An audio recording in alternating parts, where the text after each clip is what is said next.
রোহিত ২৫ বছর বয়সী এক তরুণ, চাকরিতে নিয়মিত কাজ করছে, কিন্তু মাসের শেষে ব্যাংক ব্যালেন্স দেখে সে হতাশ। ক্রেডিট কার্ডের বিল, ঋণ এবং দৈনন্দিন খরচ সব মিলিয়ে মনে হয়, আমি কি কখনো আর্থিকভাবে স্বাধীন হতে পারবো? একদিন রোহিত তার বন্ধুর কাছ থেকে জানতে পারে ব্রোক মিলেনিয়াল বইটির কথা। বইটি মূলত তরুণদের জন্য লেখা, যারা নিজেদের অর্থনৈতিক সিদ্ধান্ত নিয়ে বিভ্রান্ত, জানেন না কিভাবে সঞ্চয়, বাজেট বা বিনিয়োগ করতে হয়। রোহিত ঠিক করে এবার সে তার জীবন বদলাবে। প্রথম ধাপ, নিজের আর্থিক চিত্র বোঝা। রোহিত প্রথমে তার সব খরচের হিসাব রাখতে শুরু করে। মাসে কত টাকা কোথায় যাচ্ছে তা জানা অপরিহার্য। ছোটখাটো খরচও বড় প্রভাব ফেলে, যেমন কফি, সাবস্ক্রিপশন, ফাস্ট ফুড। প্রথমবারের মতো রোহিত দেখতে পায় তার আয়ের অনেকাংশ অপ্রয়োজনীয় খরচে যাচ্ছে। দ্বিতীয় ধাপ, মানসিকতার পরিবর্তন। বইটি শুধু হিসাব শেখায় না, মানসিকতার উপরও জোর দেয়। টাকা শুধু আয় করার বিষয় নয়, সচেতন সিদ্ধান্ত নেওয়াই গুরুত্বপূর্ণ। যা খরচ করা হচ্ছে তা কি সত্যি প্রয়োজন?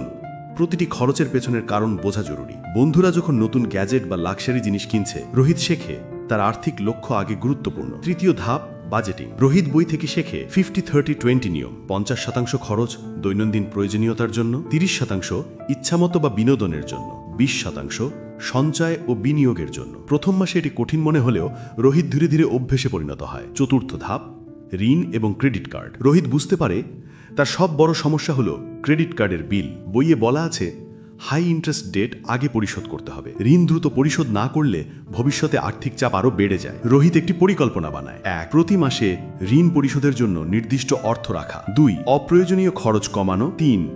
ঋণ পরিশোধের পরে সঞ্চয় ও বিনিয়োগে মনোযোগ দেওয়া। রোহিত জানে যে শুধু বাজেট বানানো বা ঋণ পরিশোধ করাই যথেষ্ট নয়। তার আর্থিক স্বাধীনতার পথে এক নতুন চ্যালেঞ্জ, সঞ্চয় ও বিনিয়োগ। পার্ট 2-তে আমরা দেখব রোহিত কিভাবে নিজের অর্থকে দীর্ঘমেয়াদী মূল্য তৈরি করতে শেখে এবং কিভাবে মানসিকতা ও অভ্যেস পরিবর্তনের মাধ্যমে আর্থিক স্থিতিশীলতা অর্জন করা যায়। স্টেপ 1, জরুরি ফান্ড তৈরি। রোহিত প্রথমে একটি জরুরি ফান্ড বানানোর সিদ্ধান্ত নেয়। বইটি বলে জরুরি ফান্ড হলো এমন একটি সঞ্চয় যা অনুকাঙ্ক্ষিত পরিস্থিতিতে, যেমন চাকরি হারানো, অসুস্থতা বা বড় খরচে সাহায্য করে। রোহিত প্রতি মাসে আয়ের 10%-20% সরাসরি এই ফান্ডে রাখে। প্রথমে ছোট মনে হলেও কয়েক মাসের মধ্যে এটি মানসিক নিরাপত্তা দেয়। লেখক বলেন জরুরি ফান্ড মানে স্ট্রেস কমানো, আর্থিক চাপ কমানো। স্টেপ 2, খরচের অগ্রাধিকার নির্ধারণ। রোহিত বুঝতে শুরু করে প্রতিটি টাকা কোথায় ব্যয় হবে তা পরিকল্পনা করা জরুরি। প্রয়োজনীয় খরচ আগে, ঋণ পরিশোধ পরে, সঞ্চয় ও বিনিয়োগ শেষে। বইটা একটি গল্প আছে যেখানে একজন মিলেনিয়াল সঠিক অগ্রাধিকার না দেওয়ায়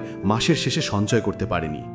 রোহিত এমন ভুল করতে চায় না। স্টেপ 3, বিনিয়োগের জগতে প্রবেশ। রোহিত বই থেকে শেখে সঞ্চয়ই শেষ লক্ষ্য নয়, বরং সঞ্চয়কে বৃদ্ধির সুযোগে রূপান্তরিত করা সবচেয়ে গুরুত্বপূর্ণ। স্টক মার্কেট, মিউচুয়াল ফান্ড বা পেনশন ফান্ডের মতো সহজ বিনিয়োগের মাধ্যমে তার অর্থ বৃদ্ধি পেতে পারে। লেখক বলেন বিনিয়োগ মানে শুধু টাকার বৃদ্ধি নয়, ভবিষ্যতের জন্য স্বাধীনতা তৈরি। রোহিত প্রথমে ছোট পরিমাণ দিয়ে শুরু করে মানসিকভাবে বিনিয়োগের অভ্যেস গড়ে তোলে। স্টেপ 4, টাকার মানসিকতা। রোহিত শিখেছে টাকার প্রতি মানসিকতা পরিবর্তন সবচেয়ে শক্তিশালী ধাপ। টাকা খরচ বা সঞ্চয় নয়, একটি শক্তি যা জীবনে সিদ্ধান্ত ও স্বাধীনতা দেয়। তিনি শেখেন ছোট খরচের আনন্দ সাময়িক, কিন্তু দীর্ঘমেয়াদী আর্থিক নিরাপত্তা স্থায়ী। বন্ধুরা যখন উচ্ছ্বসিতভাবে নতুন জিনিস কিনছে, রোহিত মনে মনে জানে তার ভবিষ্যতের লক্ষ্য আগে গুরুত্বপূর্ণ। স্টেপ 5, ছোট ছোট অভ্যাসের গুরুত্ব। রোহিত বুঝতে পারে বড় সাফল্য আসে ছোট ছোট অভ্যাসের মাধ্যমে। প্রতিদিন খরচ ট্র্যাক করা, ছোট সঞ্চয় ফান্ডে নিয়মিত অর্থ রাখা, মাসের শেষে বিনিয়োগ চেক করা, ঋণ পরিশোধের পরিকল্পনা আপডেট করা। লেখক মনে করিয়ে দেন consistency greater than one time effort, অর্থাৎ একবার বড় টাকা সঞ্চয় করা থেকে বেশি গুরুত্বপূর্ণ হলো নিয়মিত ছোট ছোট পদক্ষেপ নেওয়া। রোহিত ইতিমধ্যেই শিখেছে কিভাবে বাজেট বানানো, ঋণ পরিশোধ করা, জরুরি ফান্ড তৈরি করা এবং ছোট ছোট বিনিয়োগ শুরু করা যায়। পার্ট 3-তে আমরা দেখব রোহিত কিভাবে তার আর্থিক জীবনকে আরও বড় পরিকল্পনার দিকে নিয়ে যায় এবং কিভাবে মিলেনিয়ালসদের জন্য সত্যিকারের আর্থিক স্বাধীনতা অর্জন করা সম্ভব। স্টেপ 1, দীর্ঘমেয়াদী বিনিয়োগের পরিকল্পনা। রোহিত বুঝতে শুরু করে যে ছোট বিনিয়োগ যথেষ্ট নয়। তিনি বড় লক্ষ্য স্থির করেন। Future financial freedom, stock market ও মিউচুয়াল ফান্ডে নিয়মিত বিনিয়োগ করা শুরু করে। লং টার্ম বিনিয়োগের মূলনীতি শেখে time in the market greater than timing the market. লেখক বলেন ধৈর্য এবং ধারাবাহিক বিনিয়োগ দীর্ঘমেয়াদে বড় সমৃদ্ধি আনে। স্টেপ 2, আয়ের বহুমুখীকরণ বা মাল্টিপল ইনকাম স্ট্রিমস। রোহিত বুঝতে পারে যে শুধু মূল চাকরিতে আয় নির্ভরশীল হওয়া যথেষ্ট নয়। ফ্রিল্যান্সিং বা পার্ট টাইম প্রজেক্ট শুরু করে, ছোট ব্যবসা বা অনলাইন ইনকাম চ্যানেল তৈরি করে।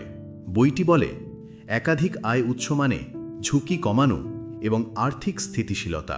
স্টেপ বড় খরচের পরিকল্পনা। রোহিত বড় খরচের আগে একটি স্ট্র্যাটেজিক প্ল্যান তৈরি করে। গাড়ি, বাড়ি বা বড় যাত্রা সবকিছুর জন্য বাজেট ও সঞ্চয় আগে থেকে নির্ধারিত। তিনি শেখেন বিনা পরিকল্পনার বড় খরচ মানে ঋণের দিকে ধাবিত হওয়া। ছোট ছোট সঞ্চয় এবং বিনিয়োগের ধারাবাহিকতা তাকে বড় খরচ সামলাতে সাহায্য করে। স্টেপ 4, মানসিকতা ও অভ্যেসের চূড়ান্ত পরিবর্তন। রোহিতের সবচেয়ে বড় শিক্ষা হল আর্থিক স্বাধীনতা মানসিকতার উপর নির্ভরশীল। টাকা শুধুই খরচ বা সঞ্চয়ের বিষয় নয়, এটি স্বাধীনতা, নিরাপত্তা এবং ভবিষ্যতের স্বপ্নের হাতিয়ার। বন্ধুরা যখন নতুন জিনিস কিনছে, রোহিত নিজের লক্ষ্য মনে রাখে। লেখক বলেন, তুমি তোমার ভবিষ্যৎকে আজকে সিদ্ধান্ত দিয়ে তৈরি করছো। প্রতিটি খরচই একটি ভোগ। স্টেপ 5, ছোট ছোট অভ্যেসকে ধারাবাহিক রাখা। রোহিত প্রতিদিনের অভ্যেসের গুরুত্ব উপলব্ধি করে। দৈনন্দিন খরচ ও বাজেট ট্র্যাক করা, মাসিক সঞ্চয় ও বিনিয়োগ চেক করা, ঋণ ও বড় খরচের পরিকল্পনা রিভিউ করা, মানসিকভাবে খরচের প্রতি সচেতন থাকা। লেখক জোর দেন যে ছোট পদক্ষেপ বড় আর্থিক লক্ষ্যকে বাস্তবে রূপ দেয়। স্টেপ 6, আর্থিক স্বাধীনতার লক্ষ্য। রোহিত এখন জানে আর্থিক স্বাধীনতা কেবল ধনী হওয়া নয়, এটি হলো চাপমুক্ত জীবন যেখানে নিয়ন্ত্রণ তার নিজের হাতে। ঋণ, অপ্রয়োজনীয় খরচ এবং মানসিক চাপ কম। তার লক্ষ্য হলো স্বাধীনভাবে জীবনযাপন, নিজের স্বপ্ন পূরণ এবং ভবিষ্যতে নিরাপত্তা নিশ্চিত করা। রোহিত ইতিমধ্যেই বাজেটিং, ঋণ পরিশোধ, জরুরি ফান্ড তৈরি এবং বিনিয়োগ শুরু করেছে। পার্ট 4-এ আমরা দেখব কিভাবে রোহিত তার বাস্তব জীবনে আর্থিক পরিকল্পনা বাস্তবায়ন করে, বড় বিনিয়োগ এবং জীবনের লক্ষ্য অর্জনের দিকে অগ্রসর হয়। স্টেপ 1, বাস্তব জীবনে বাজেট মানা। রোহিত বুঝতে পারে যে বাজেট মানা শুধু কাগজে নয়, বাস্তবে প্রয়োগ করতে হবে। প্রতিদিনের ছোট খরচও ট্র্যাক করা জরুরি। বন্ধু বা সামাজিক চাপের কারণে অতিরিক্ত খরচ এড়ানো। তার অভ্যেস হলো প্রতি মাস শেষে বাজেট রিভিউ করা এবং ভুল খরচ শনাক্ত করা। লেখক মনে করিয়ে দেন, বাস্তব জীবনে বাজেট মানা মানে সামঞ্জস্য বজায় রাখা এবং মানসিক চাপ কমানো। স্টেপ 2, বড় বিনিয়োগের দিকে অগ্রগতি। রোহিত ধীরে ধীরে বড় বিনিয়োগের দিকে যায়, যেমন বাড়ি, রিয়েল এস্টেট বা দীর্ঘমেয়াদী স্টক ফান্ডে বিনিয়োগ। ছোট ছোট বিনিয়োগের ধারাবাহিকতা তাকে বড় আর্থিক স্থিতিশীলতার পথে নিয়ে যায়। লেখক বলেন, ছোট বিনিয়োগই বড় বিনিয়োগের ভিত্তি। ধারাবাহিকতা হচ্ছে মূল চাবিকাঠি। রোহিত দেখেছে প্রথম দিকে যতটা মনে হচ্ছিল বড় বিনিয়োগ কঠিন, ধীরে ধীরে অভ্যেস ও পরিকল্পনা তাকে সফল করে তোলে। স্টেপ 3, আয় বৃদ্ধি ও পেশাগত উন্নয়ন। রোহিত শুধুমাত্র মূল চাকরির উপর নির্ভর করে না। পার্ট টাইম প্রজেক্ট এবং ফ্রিল্যান্সিং থেকে অতিরিক্ত আয়, পেশাগত দক্ষতা বাড়ানোর মাধ্যমে বেতন বৃদ্ধি। লেখক উল্লেখ করেছেন, আয় বাড়ানো মানে স্বাধীনতা, কিন্তু খরচ নিয়ন্ত্রণের সাথে মিলিয়ে হতে হবে। স্টেপ 4, মানসিকতা ও অভ্যেসের চূড়ান্ত নিয়ন্ত্রণ। রোহিত শেখে মানসিকতা ও বেশি প্রকৃত শক্তি। টাকা শুধু খরচ বা সঞ্চয় নয়, নিয়ন্ত্রণ ও স্বাধীনতার হাতিয়ার। বন্ধুরা যখন উচ্ছ্বসিতভাবে নতুন জিনিস কিনছে, রোহিত নিজের লক্ষ্য মনে রাখে। ছোট ছোট অভ্যেসের ধারাবাহিকতা বড় লক্ষ্য অর্জনের চাবিকাঠি। স্টেপ 5, জীবনের বড় লক্ষ্য অর্জন। রোহিতের লক্ষ্য শুধু অর্থ নয়, ঋণমুক্ত জীবন, আর্থিক স্বাধীনতা, জীবনের স্বপ্ন পূরণ, চাপমুক্ত ও নিরাপদ জীবন। বইতে বলা হয়েছে, অর্থ শুধু আয় বা খরচ নয়, এটি জীবনের সিদ্ধান্ত, স্বাধীনতা ও স্বপ্নের সাথে সম্পর্কিত। রোহিত ইতিমধ্যেই বাজেটিং, ঋণ পরিশোধ, জরুরি ফান্ড, বিনিয়োগ এবং আয়ের বহুমুখীকরণ শিখেছে। পার্ট 5-এ আমরা দেখব তার চূড়ান্ত আর্থিক স্বাধীনতার যাত্রা, জীবনের লক্ষ্য অর্জন এবং মিলেনিয়ালসের জন্য শিক্ষণীয় অভিজ্ঞতা। স্টেপ 1, আর্থিক স্বাধীনতার বাস্তবায়ন। রোহিত এখন ঋণমুক্ত এবং মাসিক আয়ের একটি বড় অংশ বিনিয়োগ ও সঞ্চয়ে নিয়োজিত। আর্থিক চাপ কমেছে, মানসিক শান্তি বেড়েছে। সে বুঝতে পেরেছে অর্থ মানে কেবল জীবনযাত্রার মান নয়, মানসিক স্বাধীনতার প্রতীক। লেখক বলেন, যে ব্যক্তি নিয়ন্ত্রণে আয়, ব্যয় ও সঞ্চয় রাখতে পারে, সে প্রকৃতভাবে স্বাধীন। স্টেপ 2, বড় বিনিয়োগ ও সম্পদ বৃদ্ধি। রোহিত ধীরে ধীরে বড় বিনিয়োগের দিকে যায়। Real estate, stock market, pension fund. ছোট ছোট বিনিয়োগের ধারাবাহিকতা তাকে বড় আর্থিক স্থিতিশীলতা দেয়। বইয়ে বলা হয়েছে, consistency greater than one time effort, অর্থাৎ ধারাবাহিক ছোট পদক্ষেপই বড় লক্ষ্য বাস্তবায়ন করে। স্টেপ 3, জীবনধারা ও স্বপ্নের অর্জন। রোহিত শুধু টাকা বাঁচাচ্ছে না, জীবনধারায় পরিবর্তন আনছে। এখন সে প্রয়োজনীয়তা ও ইচ্ছার মধ্যে ভারসাম্য বজায় রাখতে পারে। বড় লক্ষ্য যেমন বাড়ি কেনা, পরিবার বা ব্যক্তিগত স্বপ্ন পূরণ ধাপে ধাপে বাস্তবায়ন করছে। বইয়ে উল্লেখ, আর্থিক স্বাধীনতা মানে নিজের সিদ্ধান্তে জীবনযাপন, চাপমুক্ত ও নিরাপদ জীবন। স্টেপ 4, মানসিকতা ও অভ্যাসের চূড়ান্ত গুরুত্ব। রোহিত শিখেছে টাকার প্রতি মানসিকতা ও অভ্যাসই সফলতার চাবিকাঠি। প্রতিদিন খরচ এবং বিনিয়োগ ট্র্যাক করা, ধারাবাহিক সঞ্চয় ও পরিকল্পিত বিনিয়োগ, ঋণ পরিশোধের নিয়মিত রিভিউ, নিজের আর্থিক লক্ষ্যকে প্রথমে রাখা। লেখক জোর দেন, অর্থ মানে শুধু হিসাব নয়, জীবনকে স্বাধীনভাবে গড়ে তোলা। স্টেপ 5, মিলেনিয়ালসের জন্য শিক্ষা। রোহিতের অভিজ্ঞতা থেকে আমরা শিখতে পারি। 1. বাজেটিং ও খরচ ট্র্যাকিং, দৈনন্দিন খরচ নিয়ন্ত্রণের ভিত্তি। 2. জরুরি ফান্ড, মানসিক নিরাপত্তা নিশ্চিত করে। 3. ঋণ পরিশোধ, উচ্চ সুদের ঋণ থেকে মুক্তি। 4. ছোট ছোট বিনিয়োগের ধারাবাহিকতা, বড় সম্পদ তৈরির চাবিকাঠি। 5.